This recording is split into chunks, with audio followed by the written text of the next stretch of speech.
Hello, long time no see. Before you ask, yes, these are the actual glasses that SpongeBob wore when he went jellyfishing. So I'm sitting here eating my true fruit, which I'll give you some ASMR in a second. But I wanted to just come on here and talk about a major fixed grand cross that we are kind of weaning into and how insane it is. But you should follow me on Twitter because that's usually where I brain dump all of my thoughts first, and if they're good enough, I will bring them to TikTok. Really, like, I know the glasses are outrageous. I'm obsessed with them. I normally feel like when I wear glasses, they get lost in my face, and I just like how bold these are. I don't know. I feel like they're a vibe right now. I will link them. You guys are like, bitch, no one is asking for you to link those. Okay, before we begin, we will do the ASMR. They have to be the milk chocolate true fruit. Not what you asked for. Okay, so we're gonna begin with me being right, per usual. I'm kidding. Love how TikTok literally cuts off everything, but I said Sun is going to be conjunct Uranus this week, so I was expecting some shakeups with weather, earthquakes, technology. A notable male celebrity, authority figure, or politician might do or say something with some shock factor, and maybe some power outages, internet flukes, crypto chaos, etc. The very next day, there was not one, not two, but three, to my knowledge, earthquakes. In New York, too. Come on now. That's like the one place, don't have an earthquake there. Obviously, the shocking politician headline was that Trump was, I don't know why I'm laughing, it's not funny. I think allegedly found guilty of rape. I don't know. This was big news. And the other very big statement was that Robert Kennedy Jr. said there's evidence that the CIA killed JFK and that he has receipts. Just insane. Then said that we were going to see a continuation of the infuriating discourse around just motherhood, families, marriage, domestic expectations, etc. TikTok does a really good job at kind of glossing over, I guess, what is essentially like conservative, traditional, marital, familial ideologies and kind of rebranding them into, soft life, femininity, which, whatever. I just think it's important to note that like our silly little hot takes a lot of the times are rooted to like much deeper ways of thinking. A conversation for a different day. And I absolutely feel like that's reflected in the astrology as well, that we're like in these thinking holes and it's literally going to make humanity explode. Anyways, part of that can be due to the fact that Mars is still in Cancer, which plays a very big role in this fixed grand cross that we're going to be talking about. Because once Mars ingresses into Leo, which is going to be on May 20th, it's going to start that opposition to Pluto and that grand fixed cross between the nodes as well. Jupiter, there is a lot going on. Check part 2. Part 2 of the insane astrology that's happening right now. I'm also trying my best to keep this short and sweet. It's so hard when you're a genius to not go on these like 3-hour long tangents. I save those for YouTube. But this is why you guys need to start paying attention to astrology, okay? It's going to show you the pattern of the world. It's going to show you how to play the game of life a little bit better because you're going to have more foresight. You're going to be able to zoom out and see like, oh, this is what's really going on right now. So stop using astrology to like look at your fucking ex, okay? Stop. Use it as a tool. And yes, part of the reason I wore these glasses is because I'm growing my eyebrows out, okay? You guys caught me. So Mars is the planet of war. It's the planet of action, assertion, aggression, how we go after the things that we want, how we defend ourselves, how we stand our ground. Our energy, our vitality, our anger, our resentment, our sexual energy, everything that really boils beneath the surface. Mars is in its fall in Cancer because Cancer rules things like home and family, domestic matters, far more than just the crybaby or the mother of the zodiac, but it is a water sign. It's emotional. Putting a war-oriented fire planet in a water sign is going to kind of muddle that fire energy out. I always tell people it's like having a bonfire and then like throwing a bottle of water to try and put it out. Like it might go out a little bit, but just gonna muddle it. The flame will still be there, but it'll just be really gross. Blaring at like full capacity of the flames. So to have an opposition between Mars, the planet of war and confronting things, and Pluto, the planet of death, rebirth, transformation, incredible change, but usually through power and control dynamics. A lot to do with fear, taunting, paranoia, having to confront like the deepest things that we are powerless to in order to overcome them. Pluto's been teetering on the edge of 29 degrees of Capricorn and 0 degrees of Aquarius for quite a while now. We had our Pluto return, or the US's Pluto return last year. I have a bunch of Patreon articles on it. 29 degrees is an anaretic degree. It's a critical degree that usually has a sense of urgency to complete something or like a boiling point to it. I wrote that the Mars-Pluto opposition nearing 29 degrees of Cancer is going to amplify domestic violence, power and control dynamics with authorities, marital and familial disputes, a lot of aggression within the home, mothers, women, and then once it ingresses into Leo, children and pregnancies will be emphasized within this. So just trigger warning, like some of the stuff I'm going to share is going to have to do with like abuse and pregnancy and just awful situations nobody wants to see, be a part of, have to experience, etc. Cancer also has a lot to do with women and children, so it's going to emphasize those things as well, and so does Leo, so those two signs together, having Mars go through them, is really going to like dig its heels in the sand in terms of those themes. That part is cut off, but I was saying that Mars entered Cancer on March 25th, so it's at 0 degrees of Cancer, and as it gets closer to that 29 degrees in the opposition of Pluto, we've been seeing the intensity growing. Sorry, I gotta give you the examples in the next video, so watch part 3. Okay, part 3, Mars entered Cancer around March 25th, and that was at 0 degrees of Cancer, so we're seeing it intensify as it's getting closer to forming that opposition to Pluto. Examples of this that we've seen in the media look like Steven Crowder being caught on video taunting his wife, and Zarowski, I think her name is, I'm sorry, I don't want to mispronounce it, for being an incredible example of basically the fatality risks of both the baby and the mother when you're taking a pregnancy full term when you wanted to get an abortion but you don't have rights to do so. The debate around abortion rights, I think in general, is a really good example of Mars and Cancer opposite Pluto. We also have Lilith and Leo, and Leo rules pregnancy and children as well, so that kind of emphasizes it as well. Sean Rock and Blueface, she was trying to burn the house down. She is pregnant with his child, and he is very obviously incredibly abusive to her. There's a lot of discourse around the two of them. You are anything like me, you know that I feel like I see through all this bullshit, and I am rooting for Krishan. I think that has a lot of potential, and I'm rooting for her to just get through this damn pregnancy. There are pregnant women and girlfriends and wives just getting killed left and right. Just been seeing such an emphasis of pregnant women in the media, not even necessarily in terms of like the violence and power and control dynamics of the particular astrological aspect that I'm referring to.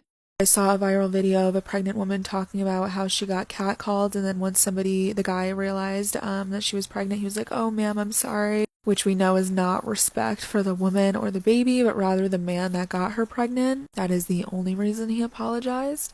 Just so much like trad wife, stay-at-home girlfriend, like we've been seeing that for a while, and I feel like it's reaching that boiling point. Said with the school year coming to a close, I would hope that this wouldn't emphasize shootings or children being at risk under the supervision of abusive authority, but maybe we will see the powerful side of Pluto amplify children's voices. Maybe that's wishful thinking, but Leo also rules fame too.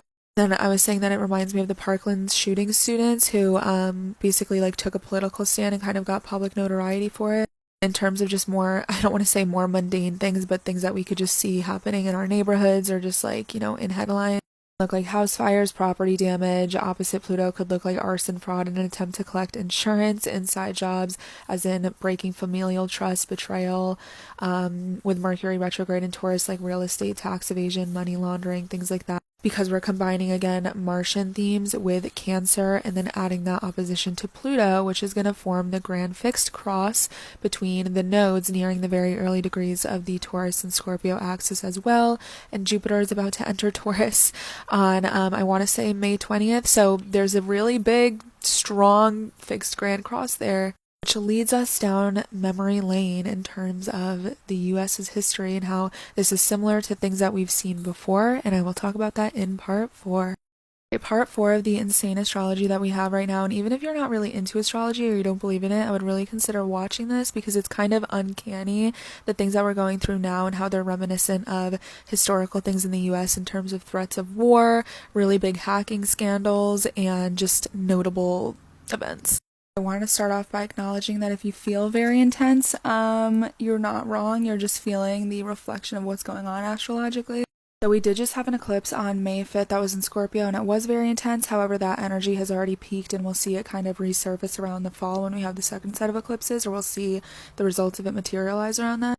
However, the energy that you're feeling now, if you're like, I don't know, I just feel like something's going to happen, I feel like something's around the corner, that's probably the building of the fixed grand cross that I'm referring to, which we're going to see peak probably from like May 16th to the 20th. It might be longer than that, but that's where we're going to see the exact aspect come into play at 0 degrees. So Jupiter enters Taurus on May 16th, so it's going to hit 29 degrees of Aries, which is the degree that we had the 420 solar eclipse at. So then ingressing into Taurus, it's going to directly square Pluto at 0 degrees of Aquarius. Mars is going to be at 0 degrees of Leo on May 20th. The nodes are also in the very early degrees, I want to say 2 or 3 degrees of Scorpio and Taurus. You're going to get a visual in a minute. We've essentially seen the Aries new moon and the Aries solar eclipse, and then the Scorpio lunar eclipse kind of set the stage for what is this kind of explosive event, transition, ending, etc. Then Pluto is teetering on the edge of Capricorn and Aquarius, Capricorn being things like rules, authority, government, structure, everything that we've known and how we functioned as a society, at least in America, since 2008. Breaking the tradition and leaning more into humanity, groups, communal sort of support, like tech, AI, innovation, all of the Aquarian themes, and kind of going in and out of that. So, little side note, pray for me, because this aspect is right on the degree of my ascendant and my 10th house Mercury. Gotta love it. My Patreon girlies know I've been saying this for like over a year now, but this screams threats of war.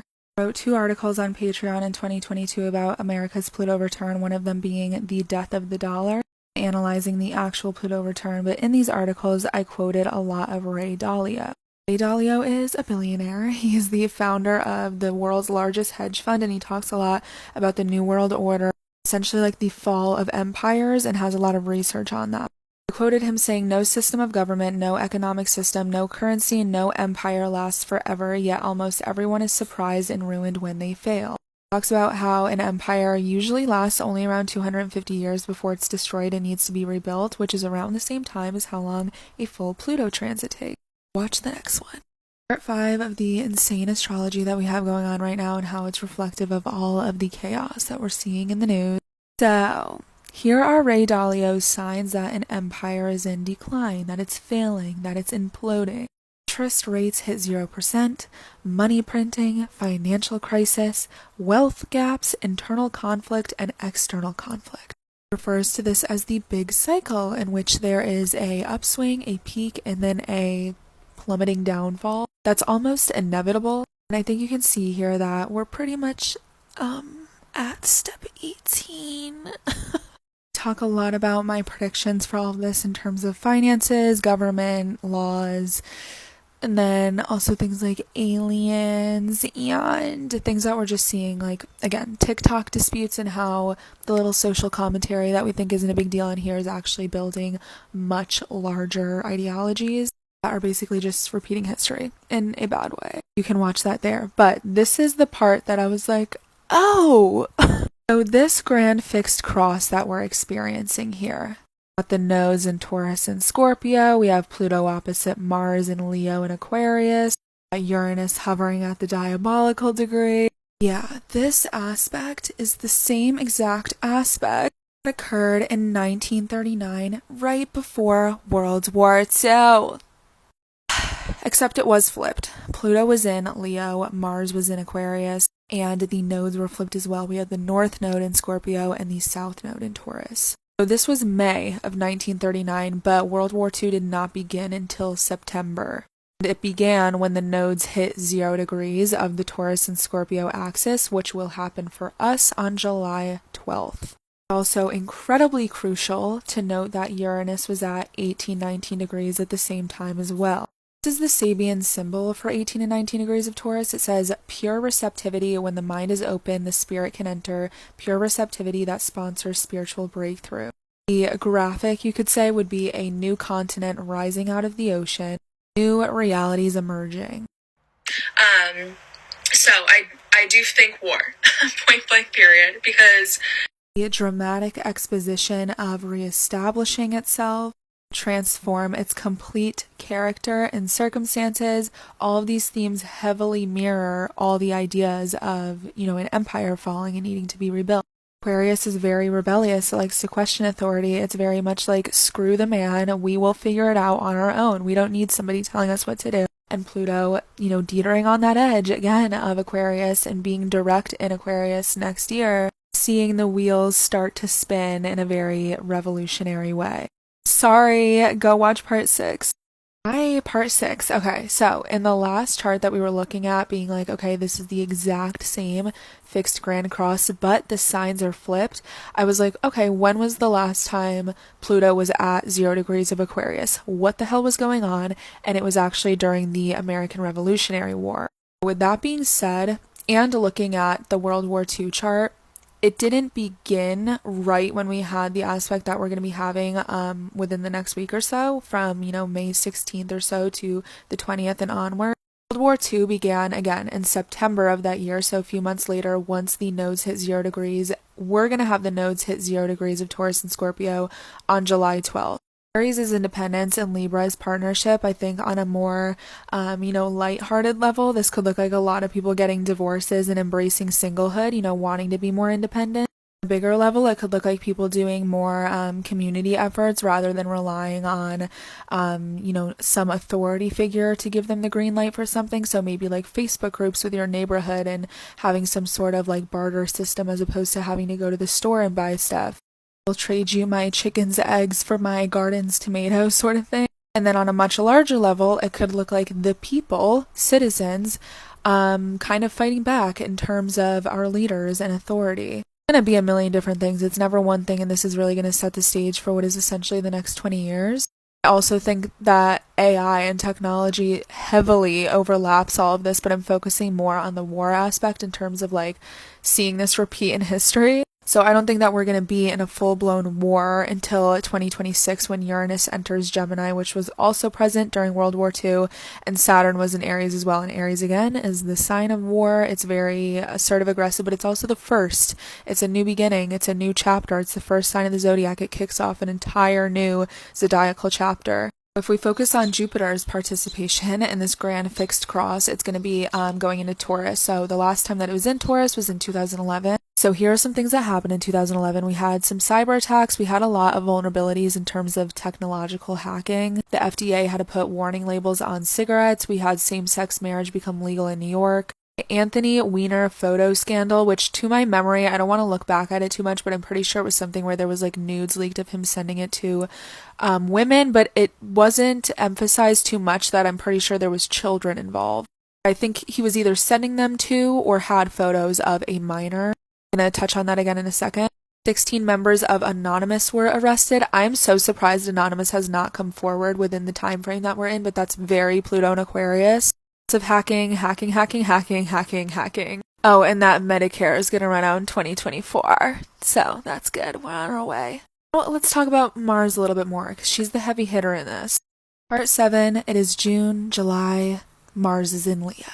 Juneteenth becomes an official federal holiday. That building in Florida collapsed and killed 97 people. Pretty sure literally the next day, the bridge on Interstate 295 collapsed in DC. There's a lot of censorship regarding alleged misinformation, particularly about the virus. This is referring to our particular senator that got suspended for violating policies about promoting unproven alternative therapies to treat the virus. But a lot of people online were getting banned or having their accounts getting taken down for, providing alternative remedies and like medicines and stuff like that through like herbalism, things that people were able to do at home. A lot of people gained a lot of traction on social media and built a following, Leo, based off of sharing this information. Vermont becomes the first U.S. state to vaccinate 70% of children 12 to 17 years old. Leo is children. So is her name Ghislaine? Like, I'm sorry, I should probably know it by now, but I'm just a reader, not a speaker on terms of these things. But Epstein's little sidekick appears in court in relation to the sex trafficking. And Drake Bell is also sentenced to 2 years of probation for child endangerment. I was in Miami not too long ago, and I heard a girl next to me on the beach talking about how Drake Bell went missing. And I was like, oh, that's interesting because we're about to have the Mars and Leo transit again, and I wonder if it's going to kick up this past situation. If it's been like 2 years, he's going to be like off probation. Anyways, more hacking, more cybersecurity attacks. Too many people were killed from shootings during Independence Day weekend. So Mars, again, planet of war, but it's also fire and explosions, and in Leo being a fire sign, that's very big, very dramatic, and usually like caught on camera or giving people a lot of attention. Over 500 suspects from the Capitol riot get arrested, I believe. There's a hot air balloon crash. That's fire. That's an explosion. And it crashes into power lines. Okay. Then again, some more information. Oh wait, is that the same thing? Yeah, sorry. Not mean to put it there twice. But Mars being a big contender of this large grand fixed cross. The best way to predict what's going to happen with astrology is literally just looking at what happened the last time. I particularly, I think with Mars and Cancer, like I don't like how much we're seeing about familial things, pregnancy, marriage, and particularly children. Leo and Aquarius makes me think of, for example, the children of like mommy bloggers who are now going to be no longer minors and able to testify against their parents for the lack of rules and regulations around being raised in front of a camera and shared with on the internet and being exploited by your own parents. I think we'll see a boiling point of things like this that are clearly assault against children. And Lilith is in Leo as well, so we're seeing really big things around basically punishing women for not being able to control them. Okay, eighth and final part, I don't have this big be-all, end-all, like very specific prediction that, this is going to happen on this day, and sometimes I do feel like it's a little irresponsible to do that anyway. But I think I'm going to stick to my predictions, just more so being around the fact that we just had the Scorpio lunar eclipse. We are seeing the resurfacing of the 420 eclipse in Aries. We're seeing Pluto dip back into Capricorn soon. Pluto just entered Aquarius. We're seeing the nodes hit the final degrees of the Scorpio and Taurus axis. Like I've been saying for over a year now that this is very heavy on things that kind of happen in the dark coming to light, things being unearthed, specifically around finances, secrets, and things that we are powerless to, or that we've been led to believe we're powerless to. In terms of the, quicker moving personal planets, the last time that we saw Mars and Leo, we were seeing all of the hacking, lots of explosive sort of events, whether that be literally or metaphorically. Also an emphasis on children being in danger and the youth and sex crimes, cases that have to do with those things getting a lot of attention. Celebrities getting involved with that stuff. But are in Taurus, while I am very excited for that transit in terms of like our personal lives, I can do that video a different day. It'll be far more positive. It's going to emphasize themes of where we're stubborn with finances, where things are very cut in stone in terms of the way that we handle money in the banking system, and with Uranus there shaking up the foundation in terms of crypto, technology, being more innovative in how we deal with these matters. Actually saw a lot of space progression and a lot of things having to do with people like getting lost in water and stuff with the last time Jupiter was in Taurus. Casey Anthony was found not guilty. We had the Anthony Weiner scandal. So much hacking, so much cybersecurity vulnerabilities. That with Uranus and Taurus, we're not going to see the conjunction between Uranus and Jupiter until next year, but boy, oh boy, are we in for some surprises. Technological power and control manipulation, earthquakes, surveillance issues, blackout, malfunction, huge technical difficulties on purpose. For example, poor people getting rich overnight due to things like decentralized money. And then all of a sudden the app isn't going to work and you can't sell it and you can't get the money to your bank account. And now the bank accounts are closing because we don't have access to them anymore. Like AI revenge corn, sex overlapping with AI and technology very badly and dangerously, we know this. Things getting leaked, information coming out. Again, I think we're just going to see more celebrities, politicians, and people in power showing their ass in terms of where they're being super sneaky with finances, really awful with children, or just completely unethical and exploitative. I'm saying all this for quite some time now, so follow me on Patreon and on YouTube. As we're speaking, Binance is literally shutting down in Canada. Love you all. Thanks for watching.